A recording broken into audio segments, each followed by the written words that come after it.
Whistle ladies நண்பர்கள் அனைவருக்கும் வணக்கம். இன்னைக்கு பாதாம் பத்தி ஒரு முக்கியமான தகவலை நம்ம தெரிஞ்சுக்க போறோம்.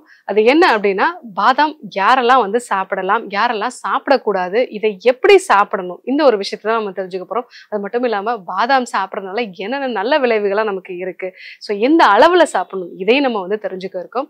ஸோ பாதாம் அப்படிங்கிறது ஒரு காலகட்டத்துல ரொம்ப ஒரு லக்ஸூரியஸான ஒரு உணவா இருந்தது. ஆனால் இன்னைக்கு எல்லாருமே இந்த பாதாமை எடுத்துக்கொள்ளக்கூடிய ஒரு நிலை இருக்கு. ஸோ அசைவம் சாப்பிடாத நபர்களுக்கு இந்த புரோட்டீன் கிடைக்கிறதுக்கு பாதாம் ஒரு முக்கியமான சோர்ஸ்னு சொல்லலாம். ஸோ இந்த பாதாம் அப்படிங்கிறது அதிகப்படியான புரதச்சத்து இருக்கக்கூடிய ஒரு நட்.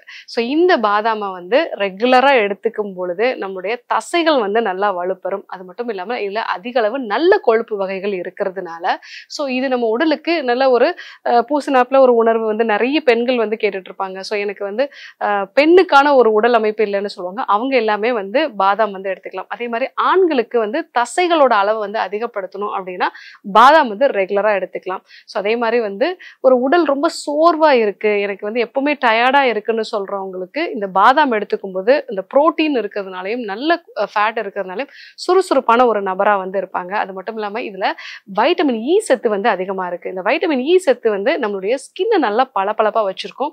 முக்கியமா பருக்கள் நிறைய வருது டாக்டர், பிசிஓடி மாதிரியான பிரச்சனைகள் இருக்குன்னு சொல்றவங்க பாதாம ரெகுலரா எடுத்துக்கிட்டீங்க அப்படின்னாலே அந்த வைட்டமின் இ சத்து கிடைக்கிறதுனால ஸ்கின் நல்லா க்ளோவா இருக்கும். அதே மாதிரி இன்ஃப்ளமேஷனும் குறையறதுனால பருக்கள் எல்லாமே குறைய ஆரம்பிக்கும், ஸ்கின்னும் நல்லா க்ளோவா இருக்கும். ஸோ அது மட்டும் இல்லாம இந்த பாதாம் எடுத்துக்கும் பொழுது நிறைய பேருக்கு அவங்களுடைய செரிமானம் நல்லா இம்ப்ரூவ் ஆகும். ஸோ முக்கியமா பாத்தீங்க அப்படின்னா ஒரு டீனேஜ்ல இருக்காங்க, அவங்க சரியா சாப்பிட மாட்டேங்கிறாங்க, அவங்களுக்கு என்னதான் சத்தான பொருட்கள் கொடுக்கறது அப்படிங்கிற மாதிரி ஒரு நமக்கான ஒரு என்ன பொருள் கொடுக்கணுங்கிற ஒரு டவுட் இருக்கு அப்படின்னா நீங்க கண்டிப்பா பாதாம் கொடுக்கலாம். ஸோ ரெகுலரா பாதாம் கொடுக்கும்போது குழந்தைகளுக்கு அந்த வளர்ச்சி நல்லா இம்ப்ரூவ் ஆகும். அதே மாதிரி தசைகளும் நல்லா பிடிச்சு அவங்க நார்மலான ஒரு குழந்தைகளா வருவாங்க.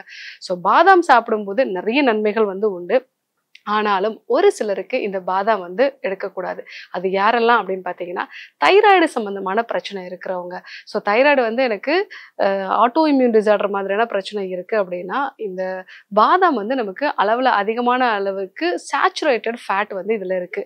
ஸோ மோனோசேச்சுரேட்டட் ஃபேட் அப்படின்னு நம்ம சொல்லுவோம். ஸோ அந்த மாதிரியான ஃபேட் இருக்கிறதுனாலையும் அதே மாதிரி புரோட்டீன் சத்து அதிகமாக இருக்கும் பொழுது செரிமான சக்தி கம்மியாக இருக்கு, இது கூட தைராய்டு மாதிரியான பிரச்சனைகள் இருக்கு அப்படின்னா அவங்களுக்கு இந்த செரிமானம் கம்மியாகிறதுனால சரியா செரிக்காம இது ரத்த ஓட்டத்துல கலக்குது அப்படின்னா ஆட்டோ இம்யூனிட்டியை இது அதிகப்படுத்தும்.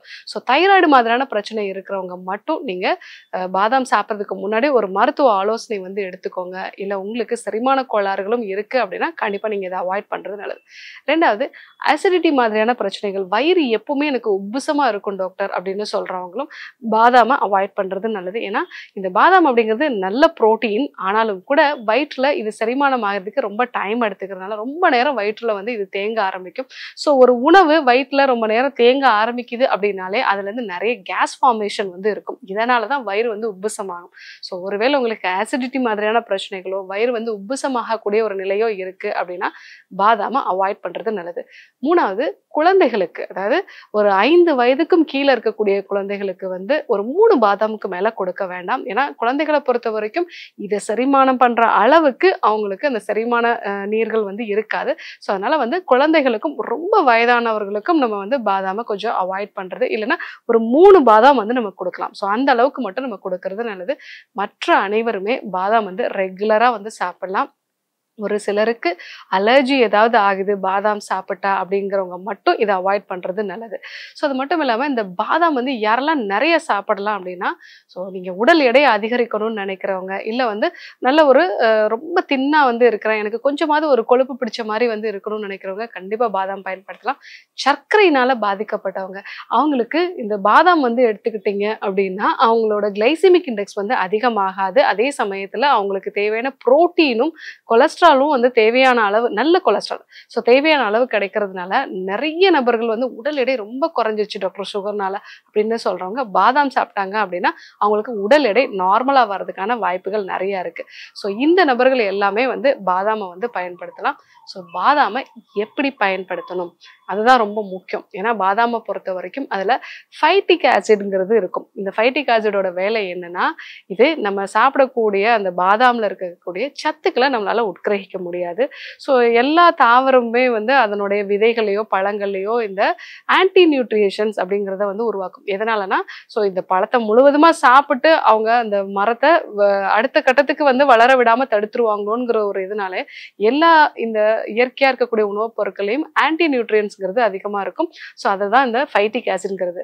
ஸோ பாதாம்லையும் இந்த ஃபைட்டிக் ஆசிட்ஸ் வந்து நிறைய இருக்கும். அதை ஊற வச்சு நீங்க எடுத்துக்கிட்டீங்க அப்படின்னா அந்த ஃபைட்டிக் ஆசிடோட அளவு வந்து குறையறதுனால உங்களுக்கு செரிமான சக்தி நல்லா வந்து இம்ப்ரூவ் ஆகும். அதனுடைய சத்துக்களையும் முழுசா நம்மளால உட்கிரகிக்க முடியும். இன்னும் நிறைய பேர் வந்து பாதாமை வந்து ஃப்ரை பண்ணி சாப்பிடலாமா டாக்டர் அப்படின்னு கேட்பாங்க. நீங்க ரொம்ப அதிகமா ஃப்ரை பண்ணீங்க அப்படின்னா அதுல இருக்கக்கூடிய ஃபேட்டோட அளவு இன்னும் கொஞ்சம் அதிகமாகும். ஒருவேளை நீங்க யங்ஸ்டர்ஸா இருக்கீங்க அப்படின்னா லைட்டா நீங்க வறுத்து சாப்பிடலாம். ஆனா ரொம்ப அது ஒரு எண்ணெயில வறுத்தோ அந்த மாதிரி சாப்பிட்றத அவாய்ட் பண்றது நல்லது. ஸோ நார்மலா நம்ம ஒரு 40 வயதுகள்ல இருக்காங்க, 30 வயதுகள்ல இருக்காங்கன்னா இவங்க எல்லாருமே ஊற வச்சு அப்படியே எடுத்துக்கிறது நல்லது. அதே மாதிரி இந்த பாதாம் அப்படிங்கிறது எப்போ சாப்பிடணும்? காலையில வந்து சாப்பிட்றது நல்லது. ஏன்னா காலையில ஃபர்ஸ்ட் நம்ம புரோட்டீன் இருக்கக்கூடிய ஒரு உணவை வந்து எடுத்துக்கிட்டோம் அப்படின்னா அது நம்ம ரத்த சர்க்கரையை வந்து கட்டுப்படுத்துறதுல ரொம்ப முக்கியமான பங்கு வகிக்குது அப்படிங்கிறது சமீபத்திய ஒரு ஆராய்ச்சி வந்து சொல்லியிருக்கு. ஸோ நீங்க காலையில வெறும் வயிற்றுல நல்ல புரோட்டீன் சத்து இருக்கக்கூடிய இந்த பாதாம் வந்து எடுத்துக்கிட்டீங்க அப்படின்னா உங்களுடைய சர்க்கரை வந்து நல்லா கண்ட்ரோல் ஆகும். அதே மாதிரி உடல் எடையை குறைக்கணும்னு நினைக்கிறவங்களுக்கும் இது ரொம்பவே வந்து யூஸ்ஃபுல்லா இருக்கும். மிக முக்கியமாக வயிறுல நல்ல ஃபில்லிங்கா இருக்கும். காலையில நிறைய நான் வந்து ஒரு 4 இட்லி 2 தோசை சாப்பிட்றேன்னு சொல்றவங்க நீங்க ஒரு 10 பாதாம் காலையில ஊற வச்சு சாப்பிட்டீங்க அப்படின்னா உங்களுக்கு அதிகப்படியான பசி வந்து இருக்காது. நீங்க சாப்பிடக்கூடிய கொஞ்சம் உணவுலேயே உங்க வயிறு வந்து நிரம்பிய ஒரு உணர்வு வந்து இருக்கும். ஸோ காலையில வெறும் வயிற்றுல நீங்க பாதாம் வந்து எடுத்துக்கிறது. அடுத்து பாதாம் எந்த அளவுல வந்து எடுத்துக்கணும்? ஸோ பாதாம் பொறுத்த வரைக்கும் 6லேருந்து 10 பாதாம் வரைக்கும் நம்ம வந்து எடுத்துக்கலாம். ஸோ ஏன்னா இந்த 10 பாதாம் வந்து ரெகுலரா ஊற வச்சு எடுத்துக்கிட்டீங்க அப்படின்னாலே அது உங்க உடலுக்கு தேவையான அந்த முழுமையான சத்துக்களை வந்து கொடுக்கும். ஸோ அதிகபட்சமா நம்ம வந்து ஒரு 20லேருந்து 23 பாதாம் வரைக்கும் எடுத்துக்கலாம். இதுதான் ஒரு நார்மலான ஒரு ஸ்டேஜ். ஸோ இந்த அளவுல நீங்க எடுத்துக்கிட்டீங்க அப்படின்னா உங்களுக்கு எந்த விதமான பக்க விளைவுகளுமே வந்து இது உண்டு பண்ணாது. ஏன்னா இந்த பாதாம்ல ஸோ ஒரு அவுன்ஸ் இருக்கக்கூடிய அதாவது ஒரு 20லேருந்து 23 அளவுக்கு நீங்க வந்து பாதாம் இருக்கு அப்படின்னா அதுல வந்து 150 கலோரிஸ் வந்து நமக்கு கிடைக்குது. ஸோ இது காலை நேரத்துல நம்ம ஆக்டிவா இருக்கிறதுக்கு ரொம்பவே வந்து யூஸ்ஃபுல்லா இருக்கும். அது மட்டும் இல்லாம இந்த பாதாம் எடுத்துக்கும் போது அதுல மெக்னீசியம் சத்து நல்லா இருக்கறனால நல்ல இரவு தூக்கமும் வந்து இருக்கும். வைட்டமின் இ சத்து அப்படிங்கிறது நம்ம ஒரு 20 பாதாம் வந்து எடுத்துக்கிறாங்க அப்படின்னா ஸோ அவங்களுக்கு அந்த உடலோட தன்மைக்கு ஒரு வைட்டமின் இ வந்து ஒரு 50% வந்து அவங்களுக்கு தேவைப்படக்கூடிய வைட்டமின் இ இந்த பாதாம்லேயே வந்து கிடைச்சிடும். ஸோ அதனால வந்து ஸ்கின் நல்லா க்ளோ ஆகுறதுக்கும் பருக்கள் குறையிறதுக்கும் அதே மாதிரி இந்த வைட்டமின் இ சத்து அப்படிங்கிறது பெண்களை பொறுத்த வரைக்கும் இந்த ப்ரீ மென்ஸ்ட்ரல் சிம்டம்ஸ்லாம் வராம வந்து குறைக்கும். ஸோ அந்த பீரியட்ஸ்க்கு முன்னாடி மார்பகங்கள்லாம் ரொம்ப வலியா இருக்கு டாக்டர், அடிவேறு ரொம்ப வந்து கனமா இருக்குன்னு சொல்றவங்களுக்கு வைட்டமின் இ சத்து இருக்கக்கூடிய பாதாம் கொடுத்தோம் அப்படின்னாலே அவங்களுக்கு இந்த ப்ரீ மென்ஸ்ட்ரல் சிம்டம்ஸ்லாம் நல்லா வந்து இம்ப்ரூவ் ஆகும். ஸோ அதே மாதிரி அந்த மெக்னீஷியம் இருக்கிறதுனால மைண்ட் வந்து நல்லா காமா இருக்கும். மலச்சிக்கல் சம்பந்தமான பிரச்சனைகளும் வராது.